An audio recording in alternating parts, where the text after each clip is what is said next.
Você já reparou como algumas crianças têm um jeito estranho de encarar o vazio? Como se estivessem vendo algo que ninguém mais consegue enxergar. E quando são gêmeos, parece que essa ligação com o que é invisível se torna ainda mais intensa. No jardim de infância da escola Santa Amélia, uma professora chamada Helena jurava que todos os anos pareciam normais, até aquele. Na turma dela, havia dois irmãos idênticos, os gêmeos Luciene. Léo e Louis. Pequenos, silenciosos e incrivelmente parecidos, mas havia algo errado. Não com os dois. Só com um deles. Na terceira semana de aula, a diretora anunciou a notícia trágica: Louis tinha morrido. Um acidente bizarro. Segundo os policiais, ele foi atropelado enquanto atravessava a rua correndo sozinho, mesmo com a mãe jurando que os dois estavam brincando juntos no quintal, até o segundo anterior. O estranho? No dia seguinte, Léo apareceu na escola. Quieto, como sempre. Mas a professora Helena notou algo ainda mais esquisito. Ele estava com 2 copos de suco. 2 lápis. 2 desenhos. E, o mais arrepiante, 2 cadeiras puxadas na rodinha da leitura. Ele disse que o irmão ainda vinha com ele, comentou Helena com a coordenadora. As duas riram nervosamente. Mas naquela manhã, Léo ficou conversando com o nada, olhando para o lado vazio como se Louis ainda estivesse ali.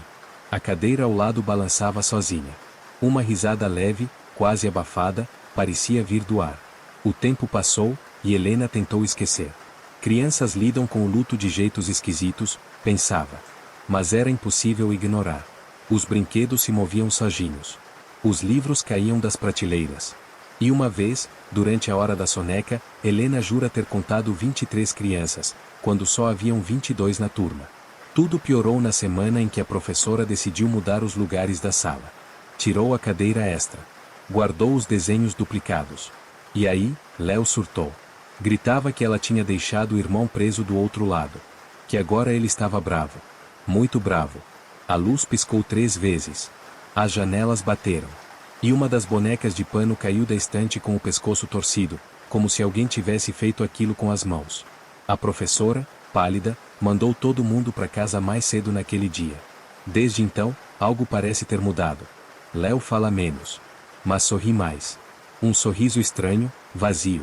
Como se agora ele estivesse mais completo. Como se Louis nunca tivesse ido embora de verdade. E talvez, só talvez, não tenha mesmo. Você acredita que uma criança pode manter um espírito por perto? Que um irmão pode se recusar a seguir sozinho, e trazer o outro de volta? Bem-vindo ao conto dos gêmeos Luciene. Uma história de luto, inocência e possessão. A escola Santa Amélia ficava nos arredores de uma pequena cidade chamada Willows Creek, no interior da Pensilvânia. Cercada por árvores altas e antigas, com galhos retorcidos que pareciam mãos secas apontando para o céu, a escola tinha uma aura de abandono, mesmo estando em funcionamento. Os corredores sempre frios, mesmo no verão, e os rangidos do assoalho davam ao prédio um ar mais próximo de um casarão mal assombrado do que de um lugar onde crianças deveriam aprender o alfabeto. A professora Helena estava acostumada com o clima sombrio do colégio. Dava aula ali há mais de 10 anos, sempre para os pequenos do primeiro ano. Era paciente, dedicada, e conhecida por ter um jeito doce com as crianças. Mas nos últimos meses, ela vinha acordando todas as noites suando frio, com pesadelos sem rosto e sussurros sem dono. Sempre que tentava ignorar, as batidas na janela voltavam. 3 vezes. Sempre às 3h33 da madrugada. Foi numa manhã nublada de setembro que os gêmeos Luciene chegaram à escola. A mãe deles era uma mulher pálida e cansada, de olhos fundos e olhar distante. Eles são quietos, disse ela, sem muita emoção. E era verdade. Léo e Louis se sentaram juntos no fundo da sala, lado a lado, e não falaram com ninguém nas primeiras aulas. Helena notou que, diferente das outras crianças, os dois não desenhavam casas com famílias felizes ou animais fofos. Seus papéis estavam sempre cobertos de figuras escuras, sombras com olhos esbugalhados, e uma árvore enorme, seca, sempre no meio da folha. A árvore aparecia em todos os desenhos dos dois. Em todos. Na terceira semana, algo estranho começou a chamar a atenção. Helena percebeu que, quando chamava o nome de um deles, os dois respondiam ao mesmo tempo. Quando Léo estava sentado, Louis também estava. Quando um olhava para a porta, o outro também virava o rosto, como se enxergassem o mundo pelo mesmo par de olhos. Era desconfortável observar.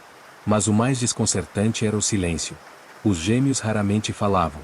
Só cochichavam entre si, como se compartilhassem segredos. E riam. Riam de um jeito sussurrado, com a cabeça encostada, como se estivessem comentando alguma coisa que ninguém mais entendia. Helena tentou conversar com a mãe deles. Queria entender se havia algum histórico na família. Mas a mulher apenas disse que eles tinham um vínculo forte demais e que, às vezes, pareciam ligados por dentro. Quando perguntou sobre os desenhos e o comportamento estranho, a mãe ficou tensa. Mudou de assunto. Disse que os meninos não gostavam que falassem da árvore. No fundo da sala, os dois observavam a conversa com olhos vidrados. 2 semanas depois, Louis morreu. E Helena jamais conseguiria explicar o que sentiu no instante em que recebeu a notícia. Um arrepio, um som baixo, como se alguém tivesse sussurrado seu nome, e uma presença gelada atrás dela. Quando virou, não havia ninguém. Só o armário aberto, e um dos desenhos dos meninos caído no chão. Era a mesma árvore seca. Mas dessa vez, havia uma corda pendurada em um dos galhos. Depois da morte de Louis, a escola entrou em luto silencioso. Ninguém falava muito sobre o acidente, e a direção pediu para os professores evitarem o assunto com os alunos. Mas a tragédia deixou marcas profundas, principalmente em Léo e em Helena. Na primeira semana sem o irmão, Léo passou a maior parte do tempo calado, ainda mais do que antes. Sentava-se no mesmo lugar de sempre, ao fundo da sala, com uma cadeira vazia ao lado. Helena achou que, com o tempo, ele iria se ajustar. Mas não foi isso que aconteceu. Os primeiros sinais começaram sutis. Desenhos, antes feitos em dupla, agora eram feitos sozinhos, mas mostravam 2 meninos de mãos dadas. Um deles tinha os olhos riscados com força, como se não tivesse rosto. As árvores secas continuavam, só que agora, estavam em chamas. Na hora da roda de leitura, Léo sussurrava. Movia os lábios discretamente enquanto olhava para o lado vazio. Um dia, Helena perguntou com quem ele falava. Léo respondeu, sem hesitar. Com o Louis. Ele ainda vem para a aula. No começo, Helena achou que era uma forma de luto. Uma fantasia criada por uma criança para lidar com a dor. Mas as coisas começaram a escapar da lógica. Um dia, Léo chegou com a mochila mais pesada que o normal. Quando a professora perguntou o motivo, ele respondeu. Trouxe os brinquedos do Louis. Ele não gosta quando mexem nas coisas dele. No mesmo dia, a sala ficou gelada do nada. Era um dia quente de outubro, mas o termômetro na parede marcava 9 graus Celsius. A respiração das crianças ficou visível, como se tivessem entrado num freezer. E, então, os brinquedos de Léo caíram da estante, todos ao mesmo tempo. Helena ouviu o que parecia uma risada abafada. Mas não vinha de Léo. Vinha de algum lugar atrás dela. Os apagões começaram em seguida. Sempre às 3h33 da tarde. A sala mergulhava em escuridão por alguns segundos. Quando a luz voltava, desenhos apareciam riscados nas paredes. Palavras como volta, traz e abre surgiam no quadro negro, mesmo que Helena tivesse limpado momentos antes. Ela começou a ter pesadelos. Sempre com a mesma árvore seca. Sempre com 2 crianças correndo ao redor dela. E sempre com a corda balançando sozinha num dos galhos, como se estivesse esperando alguém subir. Léo piorou. Começou a trazer coisas que não pertenciam a ele. Um dia, apareceu com o caderno de um colega que havia sumido na semana anterior. Outro dia, com um brinquedo que a diretora lembrava claramente ter visto na sala dos achados e perdidos, trancada com chave. Ele pega as coisas para construir o caminho, disse ele uma vez, olhando fixamente para Helena. Que caminho, Léo? O caminho de volta. Pro Louis. Helena tentou conversar com a coordenadora. Pensou em chamar a mãe novamente. Mas toda vez que tocava no assunto, algo acontecia. Um pneu do carro furava. O aquecedor quebrava. Um gato apareceu morto na entrada da escola com os olhos arrancados. Tudo parecia avisos. Como se alguém, ou algo, quisesse manter aquilo em segredo. No fim de semana, Helena ficou na escola sozinha para corrigir provas. Às 3h33 da tarde, o relógio parou. Literalmente. O tic-tac silenciou, e o ponteiro congelou. Então, ela ouviu passos infantis no corredor. A escola estava trancada. Ela conferiu. Estava sozinha.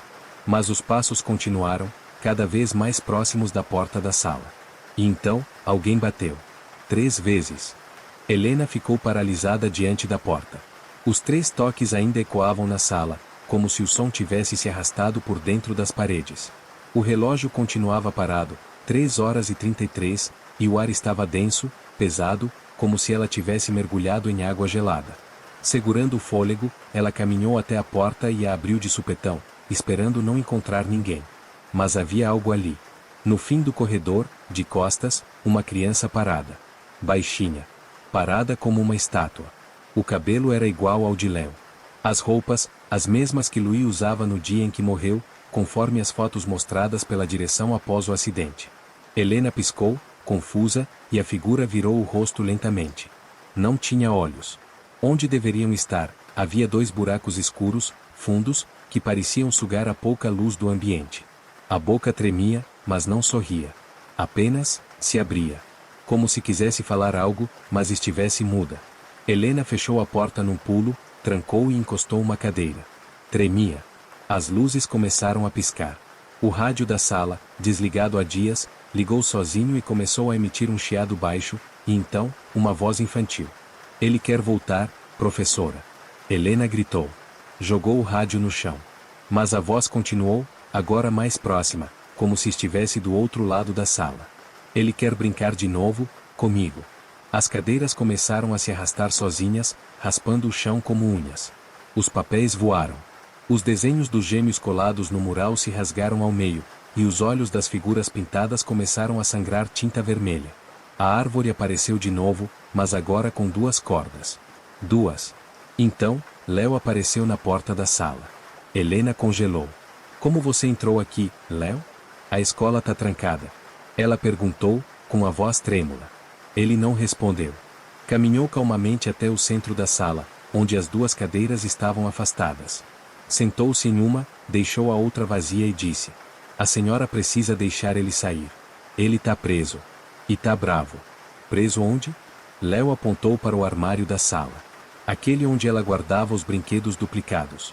A mochila extra. Os desenhos estranhos. E onde, semanas antes, tinha encontrado um dos papéis com a árvore queimada. Helena se aproximou devagar, cada passo parecendo durar horas. Ao abrir o armário, o ar ficou mais frio. E lá dentro, havia um espelho quebrado. Ela nunca tinha visto aquilo ali antes. O vidro estava rachado em zigue-zague, como se tivesse sido atingido por algo forte. No reflexo distorcido, Helena não via apenas a si mesma. Atrás dela, Louis, com os olhos fundos e um sorriso que rasgava o rosto. Ela se virou rapidamente, mas não havia ninguém ali. Só Léo. Ainda sentado. Sorrindo agora com o mesmo sorriso largo e vazio. Ele tá quase pronto, disse. Só falta mais uma coisa. Helena deu um passo para trás. O quê? Léo respondeu com uma voz que não era dele. Mais grave. Mais velha. Um corpo. As luzes se apagaram. Tudo ficou escuro. E a professora sentiu uma mão gelada segurando a dela. Mas Léo continuava parado. A mão vinha de outro lugar. De alguém, que estava de volta. A escola Sainte Amélia foi fechada uma semana depois dos acontecimentos. Oficialmente, o motivo foi um problema estrutural no prédio. Mas quem vive em Willows Creek sabe que a história é outra. Na manhã seguinte ao apagão, a diretora encontrou a sala da professora Helena vazia. Tudo estava revirado, móveis tombados, papéis espalhados, marcas de mãos pequenas nas paredes. Não havia sinal de arrombamento. Não havia sinal de luta. Só uma coisa chamava a atenção. No centro da sala, 2 cadeiras lado a lado, e, entre elas, uma corda feita com lençóis amarrados. Helena não foi mais vista. Nem viva. Nem morta. Léo foi encontrado andando pelos corredores. Sozinho.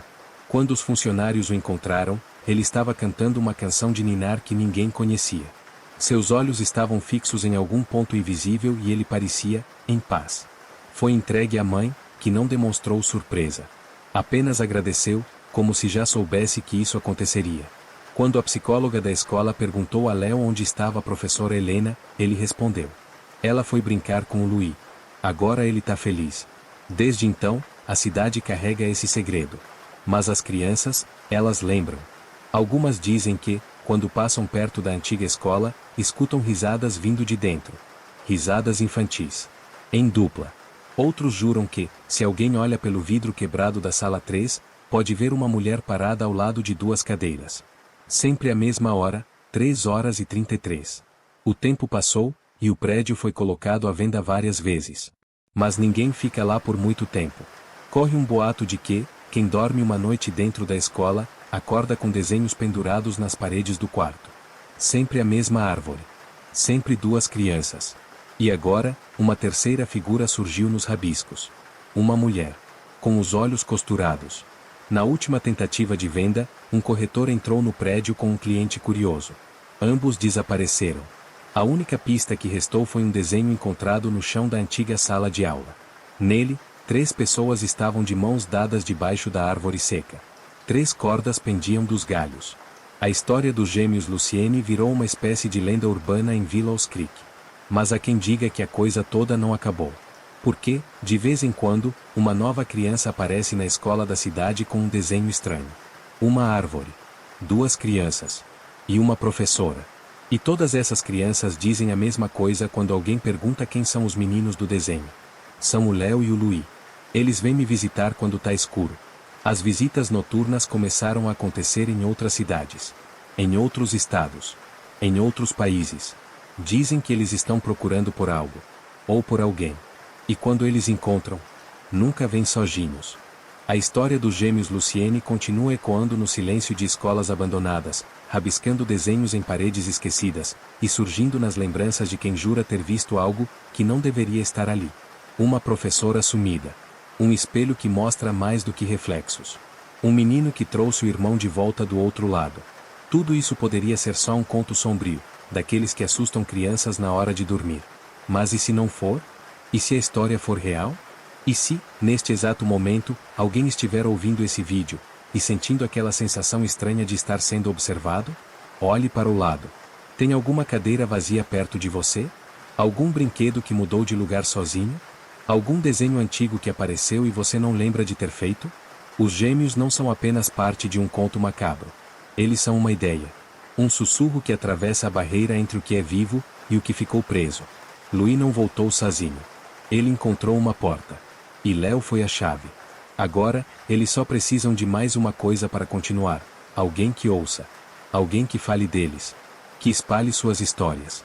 Cada vez que essa história é contada, é como se o caminho se abrisse de novo. Como se mais uma fresta fosse criada para eles passarem. Por isso, cuidado com o que você compartilha. E com quem está ouvindo junto com você. Porque às vezes, quando você fala o nome deles em voz alta, eles escutam. E aparecem. Talvez não hoje. Talvez não agora. Mas quando o relógio marcar 3h33, preste atenção. Especialmente se você ouvir risadas de crianças e não tiver nenhuma por perto.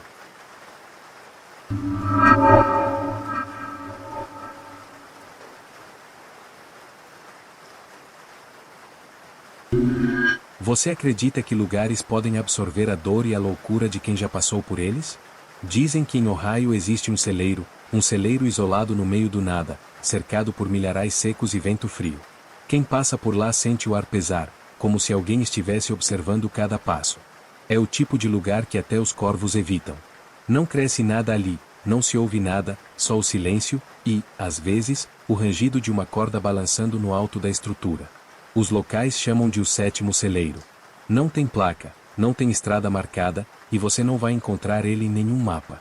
Mas quem já viu, nunca mais esqueceu. Alguns falam que o celeiro está amaldiçoado. Outros dizem que ele é um portal para o inferno. Mas a verdade é pior do que qualquer lenda.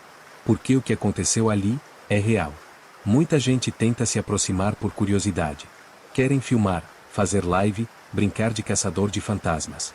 Mas poucos têm coragem de cruzar o portão enferrujado que leva até o celeiro. E os que entram, dificilmente voltam iguais. Um dos casos mais assustadores aconteceu há poucos anos, quando um grupo de adolescentes decidiu passar a noite lá dentro. Encontraram o lugar com a ajuda de um velho diário, que já era sinistro por si só. Segundo eles, o celeiro parecia estar esperando por alguém. As portas estavam entreabertas. A madeira rangia, mas não havia vento. Dentro, o ar era tão denso que mal conseguiam respirar. E no alto, pendurado por uma viga, o vulto de um homem balançava lentamente. Mas quando acenderam a lanterna, ele sumiu. E então começou o barulho de passos, vindos de todos os lados. Eles correram. 2 conseguiram sair. O terceiro, nunca mais foi visto. Dizem que o sétimo celeiro é como um cemitério vivo. Que cada parte da estrutura, cada viga, cada tábua, cada parafuso, foi testemunha de uma tragédia. E não é só o fazendeiro que assombra aquele lugar. Algo mais antigo, mais sombrio, parece ter sido despertado pelo sangue derramado ali. Há quem diga que o próprio celeiro está vivo, que respira, que sente, e que está esperando pela próxima alma para carregar.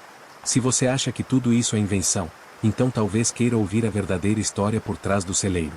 Quem construiu? O que aconteceu com a família? E como um simples ato de homenagem se transformou num massacre inimaginável.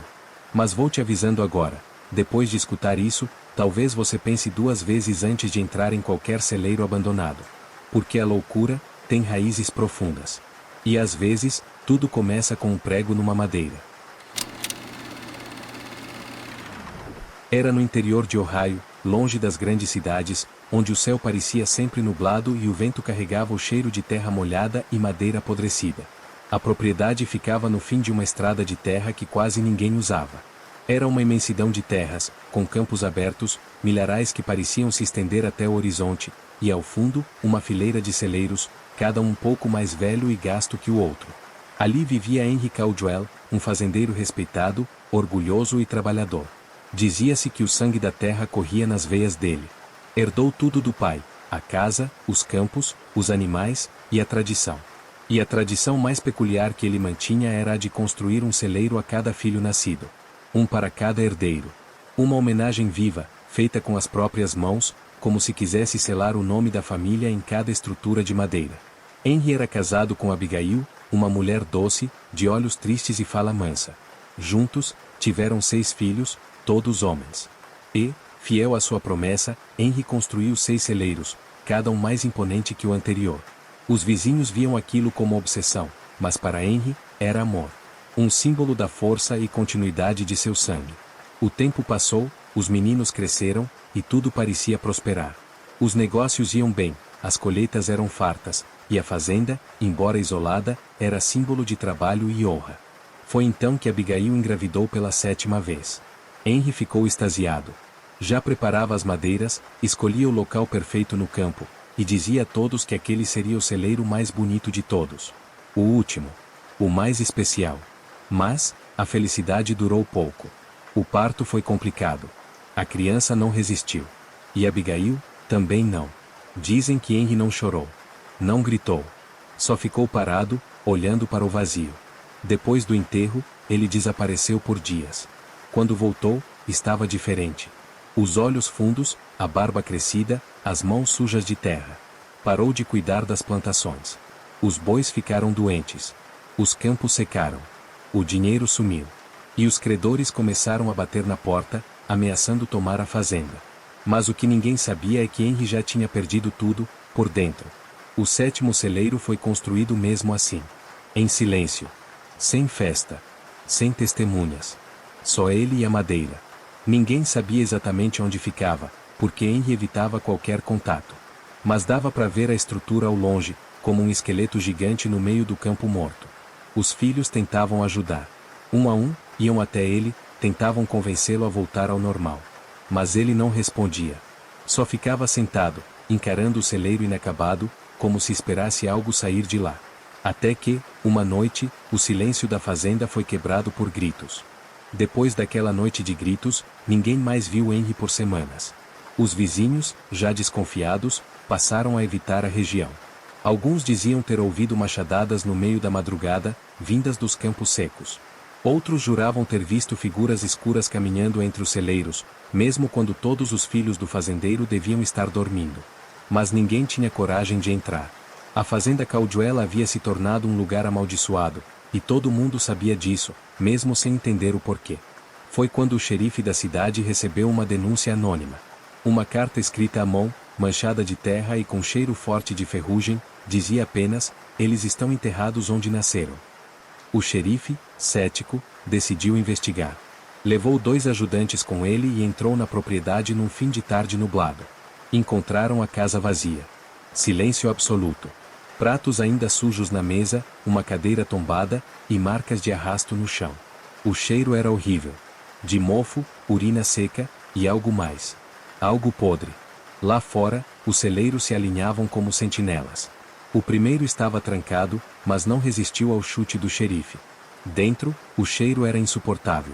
Pilhas de feno úmido, e uma mancha escura no centro do chão de madeira. Eles cavaram, e logo encontraram algo, um pequeno osso, depois outro, até desenterrarem o corpo de uma criança. O pânico foi imediato. Os três correram para fora, sem saber o que fazer. Mas foi aí que ouviram um grito, vindo do segundo celeiro. A porta já estava aberta. Lá dentro, mais do mesmo, o mesmo cheiro, a mesma mancha. Outro corpo. Outro filho. O xerife desmaiou ali mesmo. Nos dias seguintes, a história se espalhou como praga. Os 6 filhos de Henry tinham sido assassinados brutalmente. Cada um enterrado dentro de um celeiro. Um por um.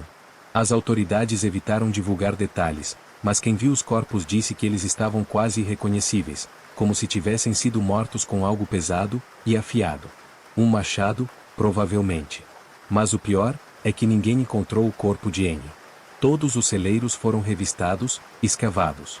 Mas o sétimo ninguém teve coragem de abrir. Os moradores da cidade dizem que os investigadores tentaram, sim. Mas quando se aproximaram da porta, todos começaram a ouvir sons vindos de dentro, vozes, sussurros, choro, e um rangido constante, como de uma corda esticando e relaxando, esticando e relaxando. Até hoje, ninguém sabe o que tem lá dentro. O lugar foi cercado, isolado, mas à noite, dizem que a cerca se abre sozinha. E alguns adolescentes que tentaram se aproximar do 7º celeiro, nunca mais voltaram. O que aconteceu com Henry? O que levou um pai a assassinar os próprios filhos? E o mais perturbador, porque só o 7º celeiro continua de pé, enquanto os outros apodreceram com o tempo? Tem algo ali, esperando.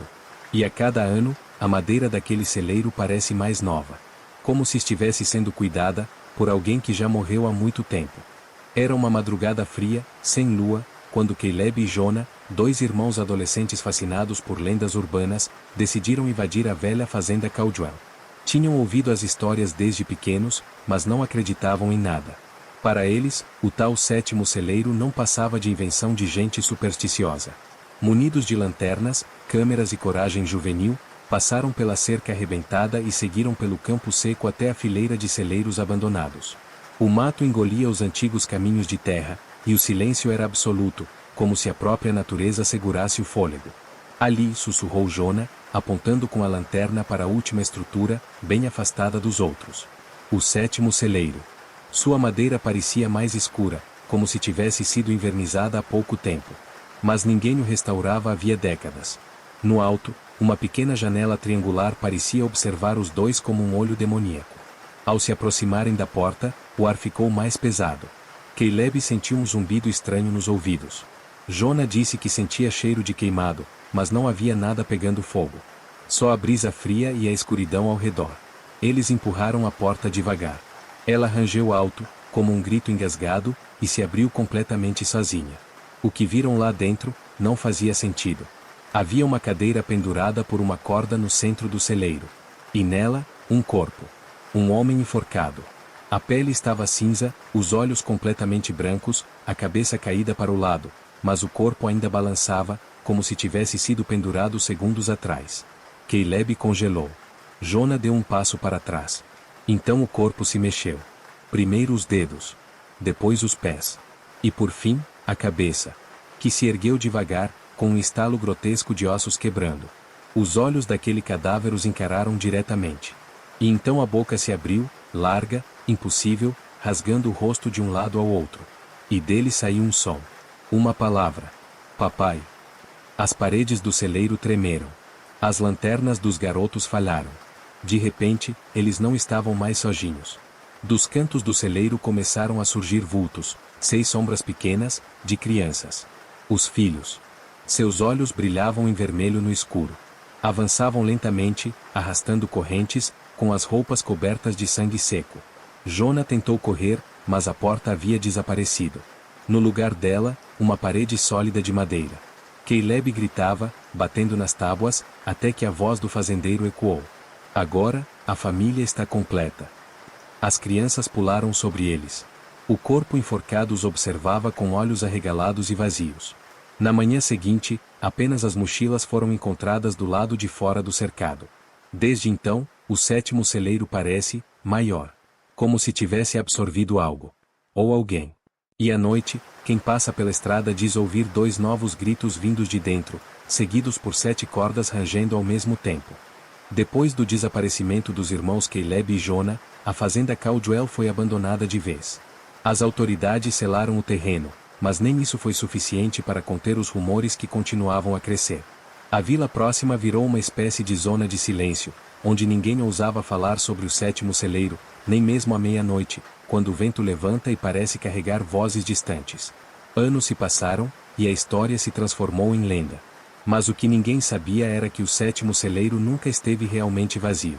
Naquela mesma propriedade, algumas noites, era possível ver uma luz fraca, tremeluzindo dentro do celeiro, como uma vela balançando, mas que nunca se apagava. Os fazendeiros vizinhos contavam que, durante as noites mais escuras, podiam ouvir o ranger daquela corda, o mesmo som das 7 cordas batendo ao vento, criando uma melodia macabra que parecia chamar alguém. Um caçador de histórias macabras e fenômenos paranormais, Mark, resolveu desafiar o medo da população. Armado com câmeras e equipamentos, ele se embrenhou na fazenda numa noite de tempestade. Chegando lá, encontrou os celeiros destruídos pelo tempo, menos o sétimo, que parecia intacto, mesmo com a chuva batendo forte. Mark entrou, e a atmosfera mudou imediatamente. O ar era denso, como se cada passo que ele desse afundasse em algo invisível e pesado. As paredes pareciam respirar. As sombras dançavam, e o ranger da corda começou a ecoar, crescendo devagar, como se uma mão invisível estivesse puxando e soltando lentamente. De repente, uma voz baixa, rouca, sussurrou no ouvido dele. Não devia ter vindo. Ele tentou sair, mas a porta se fechou sozinha, deixando-o preso dentro do que parecia uma prisão viva. No centro do celeiro, viu o corpo pendurado do fazendeiro Henry Caldwell, balançando, mas desta vez não sozinho. Aos seus pés, 6 pequenas figuras, as sombras dos filhos, cercavam uma sepultura aberta. Mark percebeu que o sétimo celeiro não era só a morada do fazendeiro enforcado, era um altar de sacrifício e dor, um portal entre o mundo dos vivos e o dos mortos, alimentado pelo desespero e a loucura de um homem que sacrificou tudo. A última coisa que a equipe de resgate encontrou, dias depois, foi a câmera de Mark, caída no chão, com a última gravação mostrando o olhar vazio e aterrorizado do caçador, enquanto uma mão fria agarrava seu braço e puxava para a escuridão. Desde então, a fazenda Caldwell permanece abandonada, e o sétimo celeiro continua de pé, desafiando o tempo. Os moradores evitam a estrada à noite, e alguns até afirmam que o fazendeiro ainda vigia suas terras, esperando que sua família, inteira, de uma forma ou de outra, um dia volte para casa. A fazenda Caldwell, lá em Ohio, é mais que um pedaço de terra abandonada. É um lugar onde a dor, a loucura e o sobrenatural se entrelaçam numa trama que parece não ter fim. Se você achou que o sétimo celeiro era só mais uma construção velha, agora sabe que ele guarda segredos tão profundos quanto o sofrimento daquele fazendeiro e sua família. Um lugar onde o tempo parece ter parado, e onde as vozes do passado ainda ecoam, esperando por alguém que as ouça. Histórias como essa nos fazem pensar, até onde a dor pode levar um homem. O que acontece quando o desespero ultrapassa o limite da sanidade? E, mais assustador ainda, será que todos os fantasmas estão realmente presos no passado, ou alguns ainda caminham entre nós? Se você ficou com aquele frio na espinha, com certeza não está sozinho. Muitos que passam pela estrada perto da fazenda Caldwell juram ouvir os gritos das crianças, o ranger da corda e o sussurro daquela voz que chama papai no meio da noite.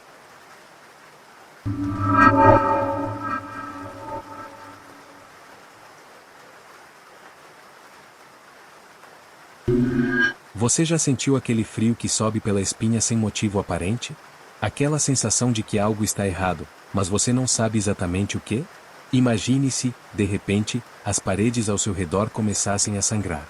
Não uma mancha qualquer, não uma pintura assustadora, mas sangue de verdade escorrendo lentamente, manchando o chão, pingando no silêncio da noite. Estamos na França, ano de 1968. Um casal comum, com sonhos simples, se muda para uma casa antiga no interior, uma casa que logo receberia um nome terrível, La Maison Sanglante, a Casa Sangrenta. Tudo parecia perfeito à primeira vista, a localização isolada, o charme rústico, a promessa de um recomeço longe da cidade. Mas essa casa guardava segredos que fariam até os mais corajosos correrem desesperados. No começo, foram só ruídos. Gemidos baixos, quase como sussurros vindos das paredes. O tilintar metálico de panelas batendo sem motivo. Sons que poderiam ser atribuídos ao vento ou a ratos, se não fosse pela insistência, pela intensidade que ia crescendo noite após noite. Então, um fenômeno impossível, as paredes começaram a sangrar. Gotas grossas, vermelhas, como se a própria casa estivesse ferida, morrendo. O casal não aguentou e chamou a polícia. Mas, ao investigar, os oficiais não encontraram corpos, nem sinais de crime, nem sequer uma explicação racional para aquele horror. Era como se a casa fosse um organismo vivo, pulsando e vomitando sua própria agonia. O desespero os levou a chamar um padre, um homem experiente em lidar com o sobrenatural. Depois de uma oração pesada e uma análise cuidadosa, ele declarou: aquela não era uma casa comum. Era uma obra do diabo, um ponto de encontro entre o mundo dos vivos e as trevas. Sua única salvação? A demolição total. Quando a casa finalmente foi destruída, o que encontraram debaixo dela congelou o sangue até dos policiais mais calejados, 50 corpos enterrados em segredo. Soldados nazistas, mortos durante a Segunda Guerra Mundial, seus restos ocultos e esquecidos, carregando uma maldição que não sabia de descanso. Essa é a história de La Maison Sanglante, uma história real ou lenda. Você decide. Mas cuidado, porque às vezes, quando o passado sangra, o presente nunca mais será o mesmo. Estamos em 1968, no coração do interior da França, um lugar onde o tempo parece ter parado. Uma estrada de terra cortando campos vastos, florestas densas e uma névoa constante que abraça as casas antigas, dando um ar de mistério e abandono. Entre essas casas, lá está La Maison Sanglante, uma construção do século XIX, com paredes de pedra grossa, janelas estreitas e um jardim esquecido, coberto por ervas altas e galhos secos. A casa tem fama local, embora ninguém fale muito sobre ela. Os moradores da vila próxima evitam o assunto, trocando olhares desconfiados quando o nome é mencionado.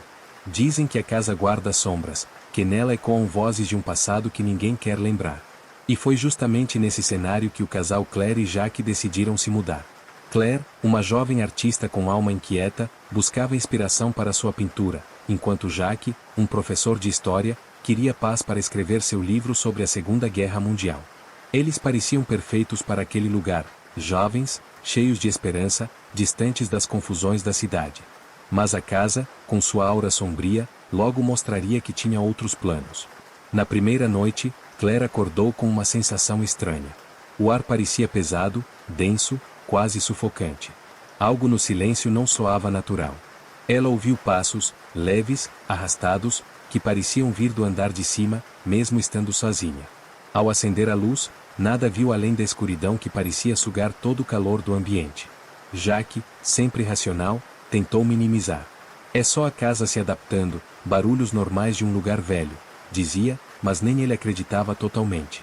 Durante o dia, eles exploravam cada canto da casa, encontrando marcas antigas nas paredes, inscrições quase apagadas e manchas que pareciam sangue seco. Claire sentia que algo observava cada movimento seu, um olhar invisível que acompanhava seus passos. A primeira noite com gemidos foi só o começo. Aos poucos, sons estranhos começaram a invadir o silêncio. Panelas batiam na cozinha sem ninguém por perto, sussurros incompreensíveis ecoavam pelos corredores, e, pior, as paredes começaram a exibir manchas que pareciam pulsar, manchas vermelhas, espessas, que escorriam lentamente, como se a casa estivesse sangrando. Jacques decidiu então investigar o passado do lugar. Descobriu que, durante a guerra, a casa havia sido ocupada por soldados nazistas. Mas não havia registro oficial de massacres ou mortes dentro dela. Como explicar então aquele horror? Claire, sentindo a tensão crescer, tentou afastar o medo com suas pinturas, mas seus quadros começaram a mudar. Imagens de soldados, olhos vazios e rostos cobertos de sangue surgiam sem que ela quisesse. O casal estava preso num pesadelo que ultrapassava qualquer lógica. La Maison Sanglante não era apenas uma casa antiga. Era um palco de horrores que eles estavam prestes a desvendar, ou a serem consumidos por eles. Com o passar dos dias, a atmosfera na Maison Sanglante ficou cada vez mais pesada. Claire e Jacques não só ouviam os sons estranhos, mas agora sentiam a presença algo invisível se aproximando. A noite trazia uma calma falsa, quebrada por gemidos longos e profundos que pareciam vir de dentro das paredes.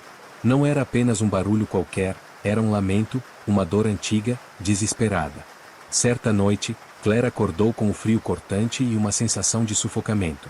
O quarto parecia menor, as sombras dançavam nas paredes, se contorcendo como se tivessem vida própria.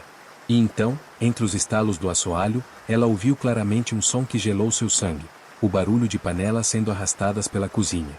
Hesitante, levantou-se e foi até lá, mas tudo estava vazio. As panelas, no entanto, estavam todas amassadas, como se tivessem sido esmagadas por mãos invisíveis. Jacques, tentando manter a sanidade, resolveu investigar mais profundamente o porão da casa, onde sentia que algo estava enterrado, guardado no silêncio. Ao abrir a porta que levava para lá, um cheiro forte de ferro velho e putrefação invadiu suas narinas, misturado com um frio anormal, um frio que parecia sugar sua alma. Eles começaram a notar cada acontecimento estranho, cada barulho, cada visão fugaz. A comunidade local, antes silenciosa, agora sussurrava sobre maldições antigas. Um vizinho mais velho contou que, durante a guerra, soldados da SS usavam a casa como ponto de tortura e execuções secretas, e que nunca encontraram os corpos das vítimas. As paredes, que antes tinham apenas manchas estranhas, agora escorriam sangue fresco, pingando em poças no chão de madeira. Claire tentou gravar esses momentos, mas as câmeras sempre paravam de funcionar misteriosamente quando o fenômeno acontecia. Era como se a casa tivesse vida própria, bloqueando qualquer tentativa de provar o que estava acontecendo. Em uma madrugada, um grito agudo cortou o silêncio, vindo do sótão, onde ninguém tinha ido antes. Jacques subiu com uma lanterna, sentindo o coração disparar. Lá, ele encontrou símbolos antigos riscados nas paredes, e um estranho símbolo que ele nunca tinha visto, uma mistura de cruz invertida com runas antigas. O ar ficou tão pesado que Jacques teve que sair correndo. Claire, desesperada, começou a ter pesadelos com soldados vestidos de preto, olhos vazios e armas brilhantes, marchando em direção à casa, seus corpos cobertos de sangue e sujeira. Acordava suada, com o grito preso na garganta, como se algo do além estivesse tentando se comunicar. Quando decidiram finalmente chamar a polícia, os oficiais não encontraram nada nos primeiros dias. Sem corpos, sem provas, apenas relatos de sons e manchas impossíveis de explicar. Mas o pior estava por vir, porque a verdadeira história da Maison Sanglante ainda estava enterrada, e o que estava escondido sob aquelas tábuas antigas estava prestes a emergir. A noite da demolição estava chegando, e a tensão dentro da Maison Sanglante atingia níveis insuportáveis. Claire e Jacques já não conseguiam dormir, nem pensar direito. A casa tinha tomado conta de suas vidas, e parecia respirar maldade a cada instante. Os gemidos aumentavam, as batidas nas paredes se transformavam em pancadas ensurdecedoras, e o sangue que escorria agora jorrava, como se a casa estivesse sangrando por dentro, prestes a explodir. Naquela última madrugada antes da demolição, algo inesperado aconteceu. Jacques, sozinho na sala, viu uma sombra grotesca se formar nas paredes, um vulto alto, de braços longos e dedos finos, que parecia se esticar e se contorcer em uma dança macabra. A sombra avançou lentamente até ele, sussurrando palavras em alemão, uma língua que ele reconheceu imediatamente. Eram ordens de um passado sombrio, ecos dos soldados nazistas que haviam habitado aquele lugar. Claire, trancada no quarto, sentiu uma presença que a esmagava. O ar ficou pesado, quente, e então as paredes começaram a sangrar com força, manchando seu vestido e seu rosto. Ela tentou gritar, mas um silêncio absoluto tomou o ambiente, sufocando sua voz. A casa parecia querer consumir sua alma, arrastá-la para um abismo de dor e loucura. A polícia chegou para a demolição com o padre, que trazia símbolos de proteção e um crucifixo pesado. Durante a bênção, o chão tremeu, rachaduras se abriram, e um odor pútrido invadiu o ar. As paredes sangraram ainda mais, como se a casa lutasse para sobreviver, para manter seu segredo enterrado. Quando as máquinas começaram a destruir as paredes, um barulho horrível veio do subsolo, um som de gemidos, arranhões, e algo que parecia ser um choro coletivo de centenas de vozes. Os trabalhadores recuaram assustados, mas a escavação continuou. Foi então que, entre os escombros, surgiram ossos humanos, restos de soldados nazistas, enterrados ali com pressa, vítimas de um massacre brutal. O padre gritou que aquela casa era um portal para o inferno, um lugar amaldiçoado que não podia continuar existindo. Ele insistiu para que tudo fosse destruído, que nenhum pedaço daquela terra fosse tocado novamente, para que o mal não escapasse. Mas algo escapou. Antes da última parede desabar, uma sombra se desprendeu do monte de ossos, uma figura etérea com olhos vazios, vestígios de uniforme, que lançou um olhar congelante para Claire e Jacques. Eles sabiam que aquilo não terminaria ali. A Maison Sanglante revelou sua face verdadeira, um cemitério maldito, onde o passado sangrento não aceitava o silêncio, e onde a morte era só o começo do pesadelo. Depois da demolição, Claire e Jacques pensaram que finalmente estavam livres daquele pesadelo. A casa que os consumia tinha desaparecido, enterrada sob escombros e silêncio. Mas a sensação de maldição, essa, não se foi junto com as pedras. O casal voltou para a vila próxima, tentando reconstruir suas vidas, mas a sombra daquela casa o seguia. Claire não conseguia mais pintar, pois suas mãos tremiam ao lembrar das paredes sangrentas. Jacques sentia um peso na consciência, como se tivesse levado algo maligno consigo. Certa noite, enquanto dormiam, ouviram um sussurro, fraco, vindo do nada: "Você não pode fugir. La Maison Sanglante está em você." O ar ficou gelado, e a janela se abriu sozinha, deixando o vento cortar o quarto como uma lâmina. Logo começaram a acontecer coisas estranhas, objetos se movendo sozinhos, sussurros indecifráveis, sombras passando rapidamente pelos cantos da visão. Jacques teve pesadelos recorrentes com os soldados nazistas, vendo suas faces deformadas, seus olhos mortos encarando-o com ódio. O padre, mesmo após avisar para evitar o local, desapareceu misteriosamente. Dizem que foi levado pela maldição, ou talvez tenha se jogado no desespero. O que mais assustava era que nenhum deles conseguia explicar como, mesmo destruída, a Maison Sanglante deixava uma marca indelével, como uma mancha invisível que corrói a alma. Até hoje, moradores evitam aquela região. Há relatos de pessoas que sentem presenças, de sons impossíveis, e até de paredes que, sob a luz da lua, parecem sangrar novamente. O passado não morreu, apenas mudou de forma, e La Maison Sanglante continua viva, não em pedra, mas no medo, na dor e no sangue daqueles que tentaram desafiar o que não deviam. Você acha que essa maldição algum dia vai acabar? Ou será que, onde quer que estejam, Claire e Jacques carregam para sempre o peso daquele horror? E aí, você já imaginou o que é viver numa casa onde as paredes sangram? Onde o passado se recusa a descansar, e os mortos gritam através do silêncio?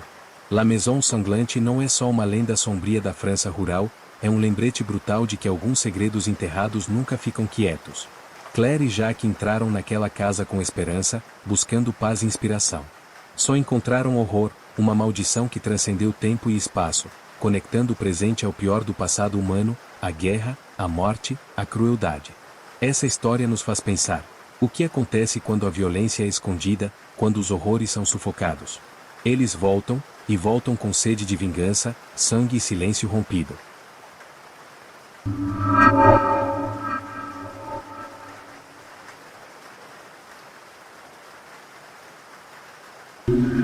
Para mais relatos assustadores como esse, siga o Caçador de Assombração.